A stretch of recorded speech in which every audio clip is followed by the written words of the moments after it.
Olá, seja bem-vindo a mais um vídeo do nosso canal Lição da Escola Sabatina Online. Eu me chamo Anderson e você é mais que bem-vindo nessa grande comunidade que todo dia vai crescer um pouquinho. Já deixa seu like aí, compartilha na sua casa Escola Sabatina e vamos juntos aprender lições fantásticas. Estamos no Evangelho de Marcos, terceiro trimestre da lição da Escola Sabatina. E nós estamos agora comentando no dia de hoje o fechamento da lição, o estudo adicional. Eu e você temos muitas perguntas a refletir a respeito dos temas fantásticos dessa semana. Eu garanto que você pensou e você colocou em prática muitas coisas que a lição dessa semana falou à sua vida. Não é verdade? Eu queria partilhar com você o que eu entendi para mim e que eu acho vital de extrema importância sobre a lição do todo dessa semana. Então já compartilha aí com a família, com o grupo do WhatsApp, com a classe Costa Sabatina, deixa um like que é muito importante, se inscreve aqui no canal para fortalecer esse projeto, para trazer mais luz à vida das pessoas e termos comunhão diária com Deus.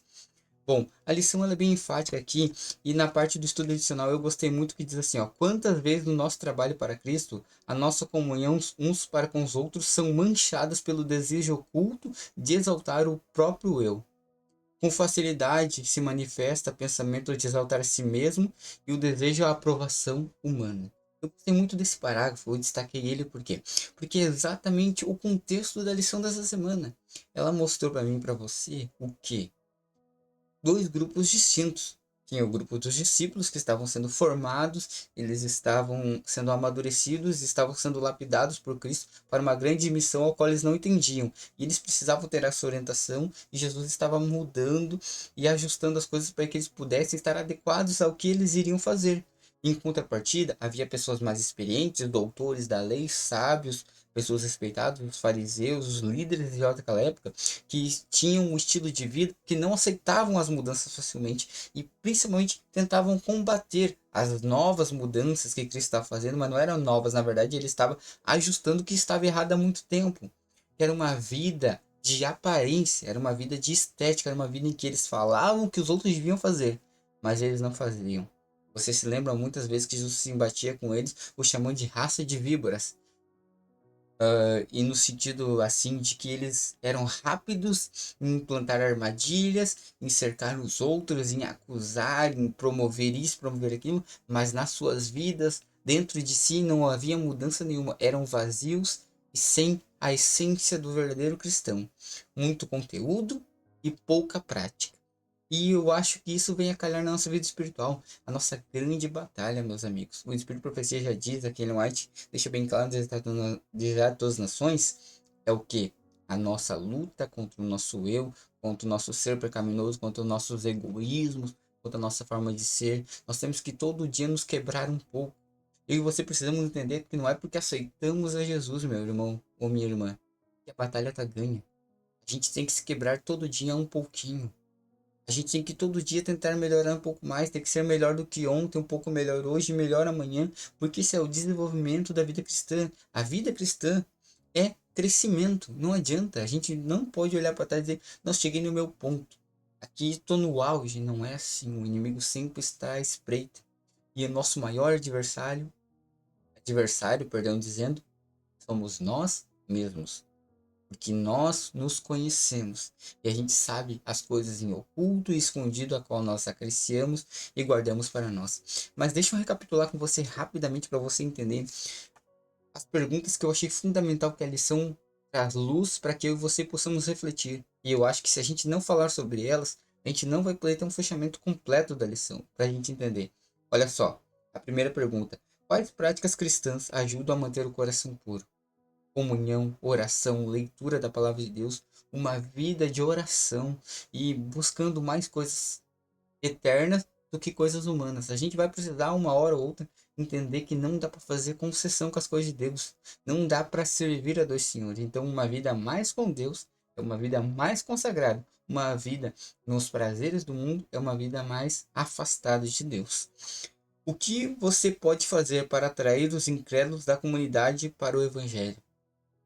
Muitas vezes, uma das coisas que a gente mais pode fazer e que a lição nos exemplifica, é ser exemplo. Quantas vezes teve pessoas que foram convertidas não pela Bíblia que leram, não pelo estudo bíblico perfeito que foi aplicado, mas porque um homem e uma mulher de Deus viveu aquilo que falava, andava conforme os caminhos que dizia e demonstrava na sua vida, não só em palavras, o Deus que servia. Então a gente precisa entender muito que a ação e as palavras têm que andar juntas. E a última pergunta que eu acho interessante é o que? O que você pode fazer para pregar o evangelho de modo simples para as pessoas? Temos que entender uma coisa que os líderes daquela época, principalmente os fariseus, não entendiam. O evangelho não tem que ser dificultado, não tem que ser penoso. A gente não tem que apresentar um Jesus que tem os seus preferidos, ou um Jesus que escolhe quem melhor lhe agrada, ou que nem todo mundo é do círculo de Jesus, ou nem todo mundo pode ter Jesus. A gente tem que aprender a alcançar as pessoas mostrando que Jesus é alguém acessível, que é um Deus acessível, que o evangelho é para todos, que ele é inclusivo.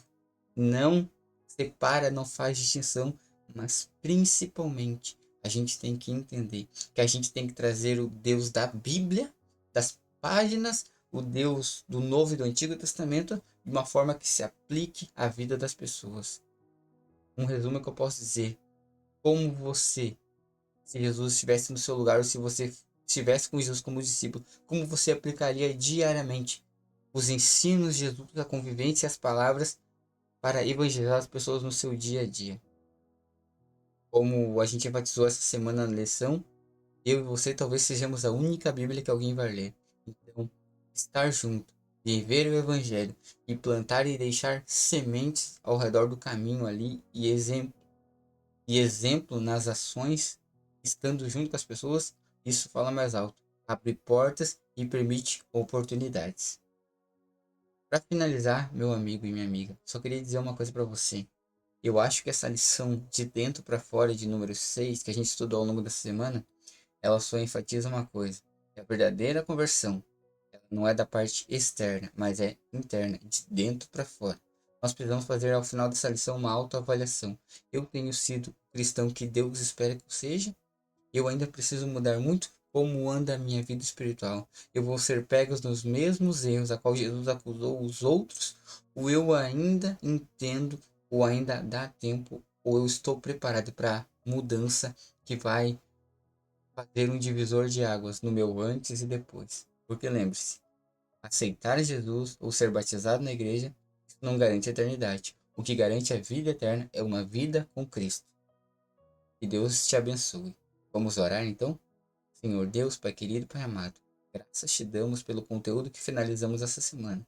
Que essa lição possa enfatizar na vida das pessoas a qual ouvir essa mensagem que o Senhor tem um plano para a vida de cada um e que Deus luta por nós.